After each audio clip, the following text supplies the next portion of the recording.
হরে কৃষ্ণ কৃষ্ণ কৃষ্ণ হরে হরে, হরে রাম রাম রাম হরে হরে। চতুর্থ অধ্যায়ের আজকে পড়ব হচ্ছে আপনার চতুর্থ অধ্যায়ে 18 নম্বর শ্লোকে বলতে, যে ব্যক্তি কর্মে অকর্ম এবং অকর্মে কর্ম দেখে সেই ব্যক্তি প্রকৃত কর্মী। দেখেন, কর্মী ভগবান শ্রীকৃষ্ণ অর্জুনকে বলতেছেন, হে অর্জুন, যে ব্যক্তি কর্মে অকর্ম এবং অকর্মে কর্ম, তার মানে কাজই আবার কোনো কাজ না এবং কোনো কাজই কর্ম না, এইরূপ দেখেন সেই ব্যক্তি কর্মী। তার মানে এই বিষয়টা সিম্পল ভাবে যদি বলি, আসলে কর্মের যে ফল, এই ফলটাকে ভগবান শ্রীকৃষ্ণকে দিয়ে আপনি যখন কর্ম করে যাবেন, তখন কর্মের যে ফল, এই ফলটা আপনি আশা করবেন না। তখনই আপনার মনে হবে যে কর্মে অকর্ম, আবার হচ্ছে অকর্মে কর্ম।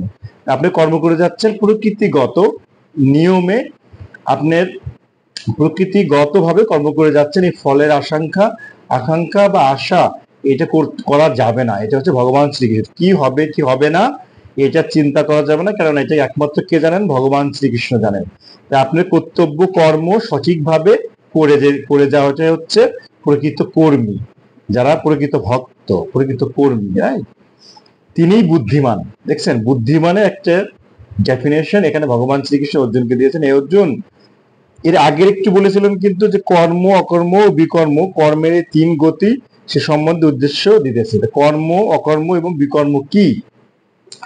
যে ব্যক্তি কর্মে অকর্ম এবং অকর্মে কর্ম দেখে সেই ব্যক্তি প্রকৃত কর্মী। রাধে রাধে, কি সুন্দর কথা! দেখেন, তিনি হচ্ছেন বুদ্ধিমান।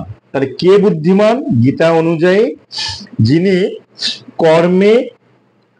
হচ্ছে কর্মে অকর্ম এবং অকর্মে কর্ম দেখে, আচ্ছা, তিনি বুদ্ধিমান। তার মানে যে কর্ম করে যায়, কর্ম করলে কি হবে কি হবে না হবে এই ফিউচারের চিন্তা সে করে না।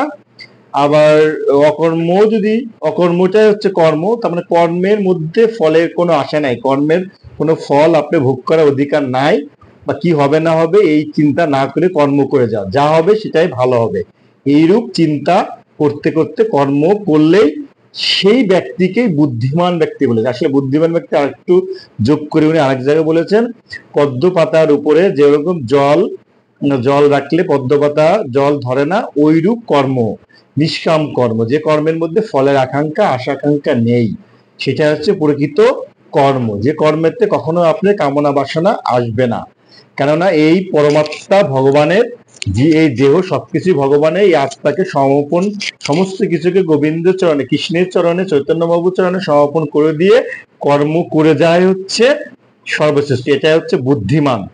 বুদ্ধিমান তারা জানেন যে এই জগৎ সংসার থেকে আমাদের একদিন দেহত্যাগ করতে হবে, অতএব সমস্ত কিছুই, যা কিছু কর্মের ফল আসবে সবই এগুলো থাকবে পৃথিবীতে, আমাকে চলে যেতে হবে। তাই এই জগৎ সংসারে আপনাকে জাস্ট শুধু কর্ম করে যাওয়া। রাধা, যে ব্যক্তি কামনা ত্যাগ করিয়া কর্ম করে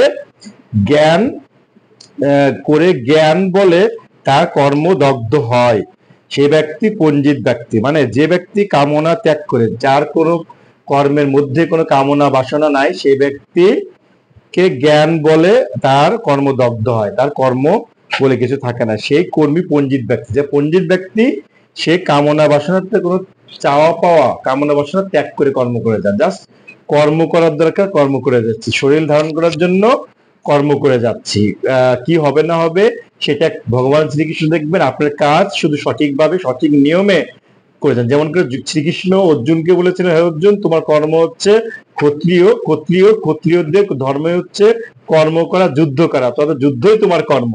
হরে Krishna Krishna Krishna Hare Hare. Best motivation, first motivation হচ্ছে আমার এই পরমেশ্বর শ্রীকৃষ্ণ, যিনি অর্জুনকে জ্ঞান কর্ম এসব যোগ শিখিয়ে, বুদ্ধি শিখিয়ে, পরামর্শ শিখিয়ে তাকে যুদ্ধে আহ্বান করেছিল ন্যায়ের বিরুদ্ধে। রাধে রাধে। তো আমাদের যার যার অবস্থানে যতটুকু কর্ম আছে, কর্ম করতেই হবে। কর্ম ফল কি হবে না হবে ভগবান শ্রীকৃষ্ণ উনি জানবেন। যিনি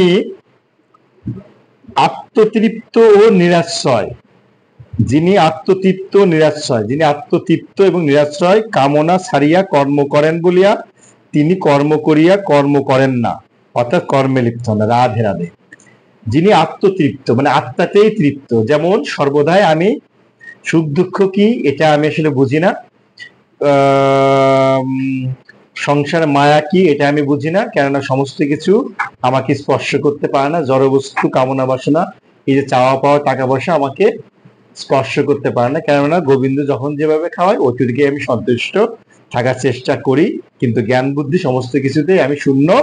তাই আমি যে আচরণটা করি, আমি যে উপলব্ধিটা করেছি আমার সংসার জীবনে, তো সংসারবদ্ধ জীবকে শিক্ষা দেওয়ার জন্যই আমার এই পরিশ্রম, যেন ভগবান শ্রীকৃষ্ণের হরে কৃষ্ণ মহামন্ত্র, গীতার এই প্রকৃত জ্ঞান সংসারীদের সঙ্গে কিভাবে সংযুক্ত হয়ে গোলকধামে যাওয়া যায়, এটা হচ্ছে আমার মূল উদ্দেশ্য। রাইট? তো আমার ইচ্ছা সমস্ত মানুষকে আমি গোলকধামে নিব, এ হচ্ছে আমার পরম ইচ্ছা গোবিন্দের শ্রীচরণে।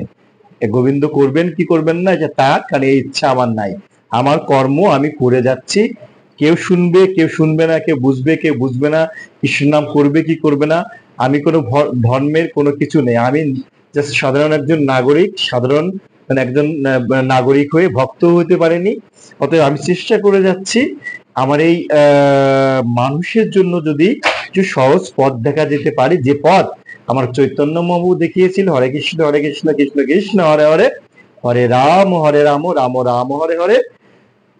তো ওই জিনিসগুলোর মধ্যে আমি এটা দেখাতে যাচ্ছি। তাহলে দেখেন, নিষ্কাম সংযত ও পরিগ্রহ ত্যাগী ব্যক্তি দেহ রক্ষার জন্য কর্ম করিয়া পাপভোগী হন না। রাধে রাধে। কর্ম করতে হয় শুধু দেহ রক্ষার জন্য, জীবনে খেয়ে বাঁচার জন্য। কলিযুগে আমরা অন্নগত প্রাণ, তাই অন্নকে সংগ্রহ করার জন্য, দুবেলা খাওয়ার জন্য আমাদের দৈনন্দিন কর্ম করতেই হবে। যতটুকু হয় ওইদিকে সন্তুষ্ট থেকে কর্ম করে যান, আপনার কোনো পাপ ত্যাগী হন না।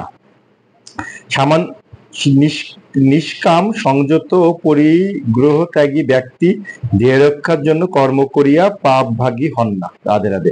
সামান্য লাভে সন্তুষ্ট ঈর্ষা দ্বন্দ্বহীন এবং লাভ অলাভে সমাজ সম্পূর্ণ ব্যক্তি কর্ম করিয়া কর্মের অধীন হন না। ঠিক আছে? তো নিষ্কাম ও রাগ দেশ দিবাজিত জ্ঞানী ব্যক্তি যোগ্য অর্থাৎ ঈশ্বরের সৃষ্টি করার জন্য কর্ম করিয়া তার সর্বকর্ম লয় পায়। যে ব্যক্তি অগ্নি হবি হোমের দ্রব্য ও যজ্ঞ সকলের ব্রহ্মময় মনে করেন, তার সমস্তই ব্রহ্মে লয় পায়। রাধে রাধে। ব্রহ্ম জ্ঞানের কথা বলতেছেন, সমস্ত কিছুতে অগ্নি হবি দেওয়ার পরে যে ব্রহ্মময় চিন্তা করে, সে হচ্ছে ব্রহ্মজ্ঞানী। হরে কৃষ্ণ। ব্রহ্মজ্ঞান নিয়ে আপনাদের আরো কথা বলবো, দিব্য জ্ঞান নিয়ে কথা বলবো, কারণ আমার জীবনটাই হচ্ছে এই চৈতন্য মহাপ্রভুর কৃপায় চাচ্ছি যে সারাটা জীবন যেন আমি আমার এই গীতার এই কথা, যেটা আমি উপলব্ধ করে, আমার মধ্যে ভুল ত্রুটি হতে পারে, এগুলো হতে পারে, কিন্তু ক্ষমা দৃষ্টিতে দেখবেন, কেননা মানুষ মাত্রে ভুল হয়। হ্যাঁ, যার আমাদের অনেক জ্ঞানী, আমি কোনো জ্ঞান নাই, আমার কোনো বুদ্ধি নাই, ক্ষুদ্র, আমি শূন্য। তাই ক্ষমা দৃষ্টিতে দেখবেন, যদি কোনো কিছু থাকে কমেন্টসে জানাবেন, আমি চেষ্টা করব। আমার একটাই কথা, সংসারের জীব মায়া ত্যাগ করে কৃষ্ণের শরণাপন্ন হয়ে যেন কৃষ্ণের রূপ চৈতন্য মহাপ্রভুর সেই হরে কৃষ্ণ কৃষ্ণ কৃষ্ণ হরে হরে, হরে রাম রাম রাম হরে হরে। তো এই নাম করবেন, ঠিক আছে? এই নাম করে করে আপনারা সবাই কি বৈকুণ্ঠ ধামে যাবেন, এটাই আমার একমাত্র চাওয়া। রাধে রাধে রাধে রাধে রাধে রাধে রাধে রাধে।